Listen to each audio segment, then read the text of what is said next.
What up? What up? What up? What up, people?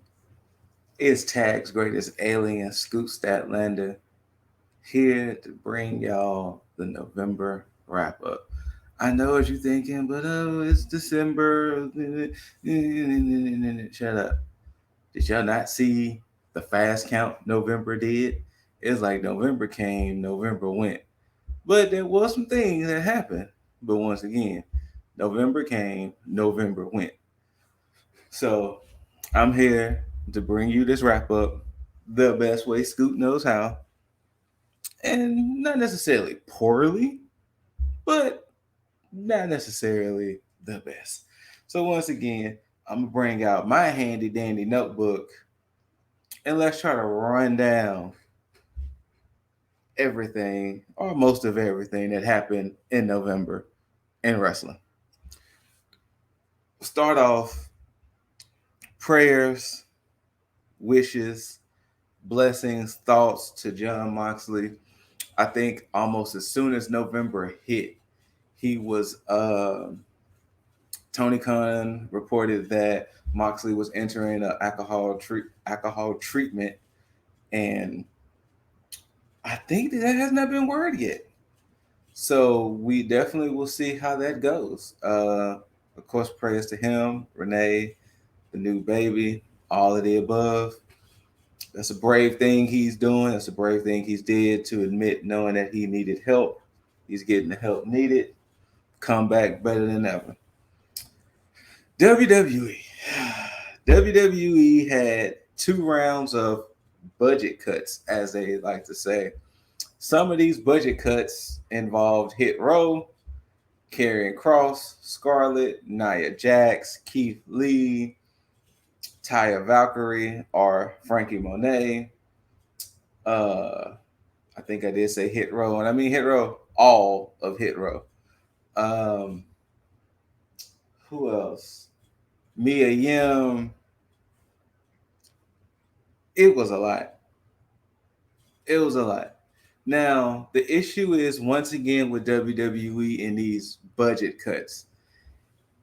It's not, yes, it's bad that they're releasing this talent and getting rid of this talent, but it's even worse the fact that it felt like I was holding this talent hostage. And now it's like, oh, we don't need your services anymore. Go figure it out now. I could have been doing something else. But once again, I know all that talent is going to bounce back in some way. They just gotta unfortunately wait out the 90-day or 30-day clause because some people did get released from NXT. When you get released from NXT, it's 30 days, but when you're on the main roster and get released, unfortunately, it's a 90-day. They're going to bounce back, and they're going to bounce back strong. Trust, quality talent got released. Now, speaking of quality talent, Kyle O'Reilly and Johnny Gargano. Johnny Gargano's contract is over after Sunday's War Games. I think they're trying to do some negotiations to see if they're going to keep him, but sources kind of point to Mr. Wrestling is gone. Same thing with Kyle O'Reilly. Kyle O'Reilly's contract ends at the end of December. So he has the rest of the month. Once December is over with, there hasn't been reports yet that O'Reilly has signed. Most likely, he's going to be out of that too. And in the grand scheme of it all, can you truly blame him? Uh, Speaking of prayers and wishes as well, Kenny Omega. Now, Full Gear was a good pay per view. It had its ups, it had its downs. But one of the main things, of course, with Full Gear, Hangman Adam Page is your new AEW World Champion. Uh, Kenny Omega revealed a little bit after the pay per view that his body is banged up, that he needs multiple surgeries to heal himself, so he's out. Omega is out. He even had to relinquish the AAA title, which I think sometime this month it will be defended, but he had to relinquish the AAA title. So he's going to be out of AEW for a bit. They didn't give a timetable of how long, but he's going to be out for a bit. And we'll see what happens when he decides to return, and how everything plays out. Uh, Sorry for the pause. Uh, Survivor Series. That was WWE's pay per view for November and their last pay per view. Survivor Series. If y'all saw the review, you know, go back and watch that. It was a weird sandwich because you had the first match being Becky and Charlotte, the last match being Roman and Big E. That was really worth watching. The rest of the pay per view, it's okay. It's not bad. It's watchable. It's not, not watchable. It just didn't connect. Something just didn't connect. The champion versus champions thing, the men's Survivor Series, the women's Survivor Series, something just didn't connect with me. And a lot of people, because I've been hearing a good consensus that a lot of people really only cared about the first two, I mean, the first and the last match. Even I've hearing reports from people who was there saying that not too much was connecting with the crowds and things like that. But from that, of course, Becky and Charlotte. Becky and Charlotte, before their match, they've been having this work shoot promos against each other in interviews, on internet, everything. And they kind of had a work shoot type match at Survivor Series where parts of it looked awkward because you didn't know if they were shooting on each other or they was trying to do a hybrid of both. All in all, it led to Becky getting the roll up win. And from that, the beef is sort of over for them, which kind of put Charlotte's in this weird place because Charlotte has now seemed like she's kind of like the pariah in the locker room. So we'll see how that goes in that sense. Up, up, down, down. If y'all are a fan of Up, Up, Down, Down, which was started by Xavier Woods or King Woods, um, it hasn't posted. It hasn't. The YouTube channel hasn't posted a video since mid-October, and that's mainly because they feel WWE isn't compensating Woods fairly. That he built this from the ground up, he made it what it is, and they feel like he's not fairly compensated for it. And it's been literally October 15th since they did a video, and with Woods currently doing G4, also with wrestling. We don't know how the negotiations has been going with Up Up Down Down, so we will see how that goes. But as of now, Up Up Down Down is on hiatus, and I'm not gonna lie, I kind of miss it. Uh, Dana Brooks' fiance. Dana Brooks' fiance is the perfect example of watch what you say on the internet. Some fan was talking reckless.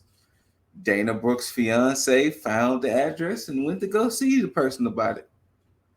This was all alleged, but once again, when you talk reckless, especially you're talking reckless about a man's fiance, you might have to back those words up. How the saying go? Talk shit, get hit. And it seemed like that might have been the case in this one. But once again, this is all alleged. Uh Big Swole has decided to walk away from AEW and not renewing her contract. Um, we don't know if she's going to try to pursue going to WWE. We don't know if she's going to stay in the indies or she might be just temporarily walking away from wrestling. We don't know. I know Cedric is over there in WWE. And I know they had the baby as well. So maybe she might just want to just take time out and just be a mom, be a parent, kind of rest up, heal up. She does have Crohn's disease, if I remember correctly. So maybe she just needs the time to rest and heal up. So good luck to Swole and hope to see you soon. Somewhere. Somewhere. And let's see what else. Like I said, I know there may be some stories I'm missing out here and there and here. Um, of course, you can fill in the blanks. Just fill it in down below. Another thing, WWE is playing a weird game of darts. It's like they have this giant board, right? And it's like certain times they boom, they hitting the board. Maybe that be bullseyes, but they're hitting the board, they're scoring points. And it seems like a lot of times they just because they're missing the mark on some things. The ratings are going up and down, their storylines, the character work they're doing with certain people. I don't know. It's starting to truly to become, especially in NXT. In NXT and WWE's case, it feels like a weird. We're really trying to throw stuff at the wall and see what sticks and see what hits, and it's weird. They really had a unique month this week because like I said, some things were good, some things were bad, and it was like, okay, I can kind of see where y'all want to take this, and then they'll do something else with it. And it's like, I didn't think it was going to go there, but okay. We'll see what they do because I think WWE is really coasting until they get to 2022. And I'm hoping 2022 turns out to be a better year, story wise, talent wise. Stop cutting so much people so rapidly. Jeez, I'm pretty sure 2K is probably upset. Anytime they get a chance to potentially put a wrestler in the game, y'all release them. So I've been making the joke that 2K22 is probably going to have 20 to 25 people on the roster. And then as time progresses, they're going to slowly just DLC new talent in because they just don't know who's going to stay and who's going to go at this point. Um, Speaking of odd things, Seth Rollins was attacked by a fan. Yeah, he had just got through wrestling Finn Balor on Raw. Some guy came out from the blind side, tackled him. Seth had him in a nice little front headlock until the ref core came out and broke it all up. And the guy had a very unique reason. He was like, I'm doing it for Rikishi. I'm doing it for the bloodline. The bro, Lip Dizzle, he did a video, a quick tag, where he discussed it. Definitely go and watch that because he almost went into it in depth. But yeah, fans, stop. Whether you think you can take the wrestler, whether you think you can, whether you're just trying to do it to get on TV, stop. Stop. Stop trying to be that person. Come on. We got to do better. We got to do better. Lastly, before I wrap this up, MJF and CM Punk had promos where CM Punk mentioned MJF is a lesser famous Miz. MJF mentioned the You Can't See Me Man and the King of Kings. Uh, WWE between Edge and Miz. Edge made a promo like, hey, Miz, you're being mentioned on other companies.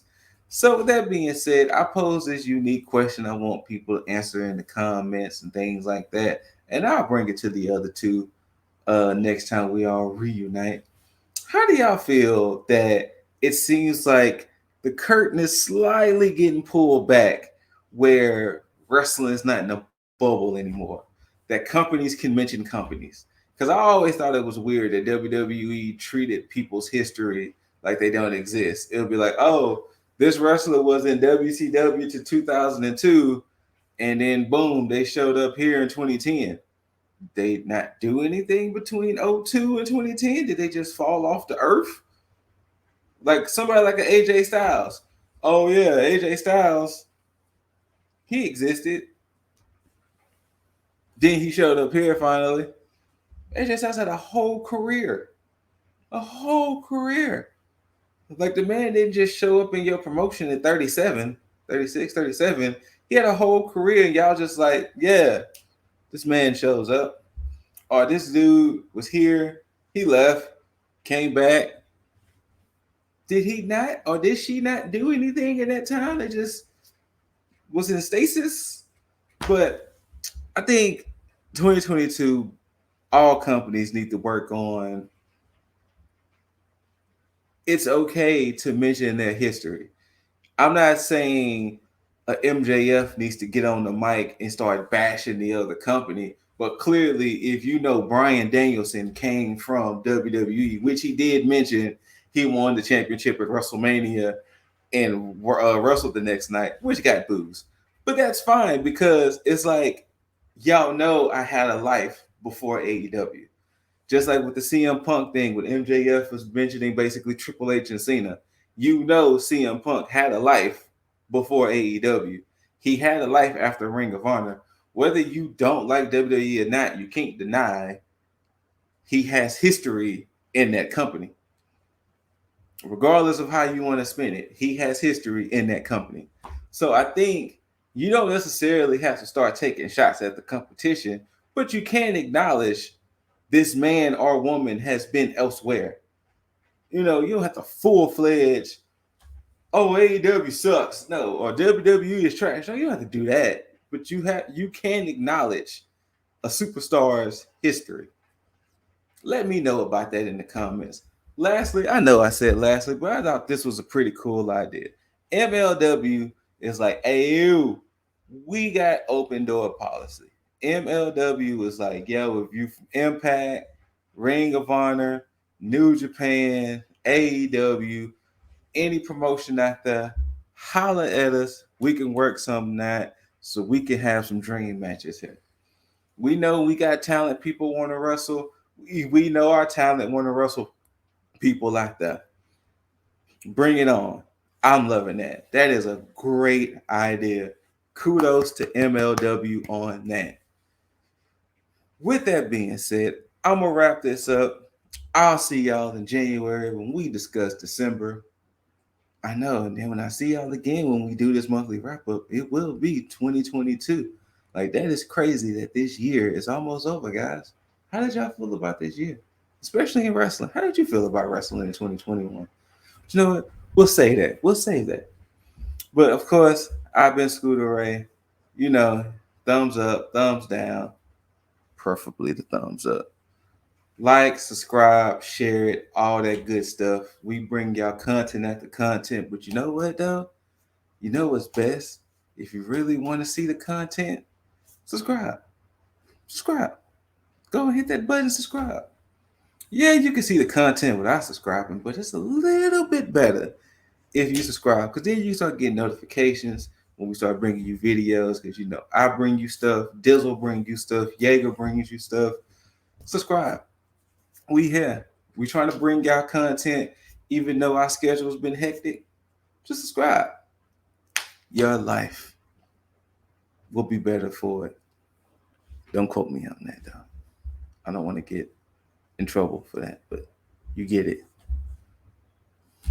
All the subscription stuff is down there below. I've been having our thing scroll, so if you want to follow any of us out here in these streets, but not legitimately in the streets, but on social media streets, there you go. It's been down there. I've been ScooterRay. I thank y'all for coming out, rocking with me for this wrap up for November. And like the boy Dizzle always say, don't forget to tag out. Peace, everybody.